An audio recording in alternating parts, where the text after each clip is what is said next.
Hi friends, இன்னைக்கு நம்ம வீடியோல நல்லா கம கமன்னு தேங்காய் கசகசா எல்லாம் அரைச்சு ஊத்தி ஒரு முட்டை குருமா எப்படி வைக்கிறதுன்னு பார்க்கலாமா? அதுக்கு ஒரு மிக்ஸி ஜார்ல 1/4 மூடி தேங்காய், சின்ன துண்டு பட்டை, 3 கிராம்பு, 2 ஏலக்காய், 1 டேபிள் ஸ்பூன் சோம்பு, 1 டேபிள் ஸ்பூன் கசகசா, 2 டேபிள் ஸ்பூன் பொட்டுக்கடலை எல்லாத்தையும் சேர்த்துட்டு நல்லா விழுதா அரைச்சிக்கலாம். கடாயில 2 டேபிள் ஸ்பூன் கடலெண்ணெய் சேர்த்துட்டு எண்ணெய் நல்லா காஞ்சதுக்கு அப்புறமா 2 மீடியம் சைஸ் பெரிய வெங்காயத்தை நீல வாக்குல கட் பண்ணி சேர்த்துட்டு 1 டேபிள் ஸ்பூன் கல்லுப்பு சேர்த்துட்டு நல்லா வதக்கிக்கலாம். ஒரு 2ல இருந்து 3 நிமிஷம் வதக்குனா போதும். இந்த குருமாக்கு வெங்காயம் ரொம்ப செவக்க கூடாது. கூடவே 1 டேபிள் ஸ்பூன் இஞ்சி பூண்டு பேஸ்ட் சேர்த்துட்டு அதோட பச்சை வாசம் போனதுக்கு அப்புறமா அது கூட 2 பச்சை மிளகா, 2 மீடியம் சைஸ் தக்காளியை பொடியா நறுக்கி சேர்த்துக்கோங்க.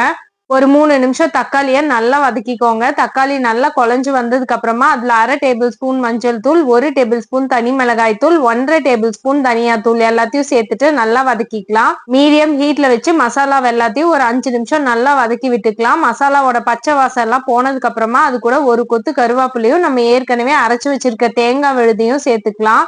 அது கூடவே நல்லா தாராளமா 1 டம்ளர் தண்ணியை மிக்ஸி கழுவிட்டு சேர்த்துக்கிறேன். கசகசா பொட்டுக்கல்லை எல்லாம் சேர்த்துக்கிறதுனால சீக்கிரமா கிரேவி திக்காயிடும். அதனால தண்ணி தாராளமா சேர்த்துக்கோங்க. முட்டையை இது மாதிரி மேல் பக்கமா 4ஆ கீறிட்டு அதையும் குழம்புல சேர்த்துக்கலாம். நாம கட் பண்ணி வச்சிருக்க முட்டை எல்லாத்தையும் குழம்புல சேர்த்துட்டு நல்லா தாராளமா ஒரு கொதி வர்றதுக்காக விட்டுடலாம். ஒரு 5 நிமிஷம் குழம்பு நல்லா கொதிச்சதுக்கு அப்புறமா பொடி பொடியா நறுக்குன கொத்தமல்லி இலைகளை தூவி சர்வ் பண்ணா சூப்பரா ஒரு முட்டை குருமா ரெடி. தாளிப்பு எதுவும் சேர்க்காம செய்யறது தான் இந்த குருமாவோட ஸ்பெஷாலிட்டியே. கண்டிப்பா செஞ்சு பாருங்க. இது இட்லி, தோசை, சப்பாத்தி, ரைஸ்னு எல்லாத்துக்குமே ஒரு பெஸ்ட் காம்பினேஷனா இருக்கும். பாய்.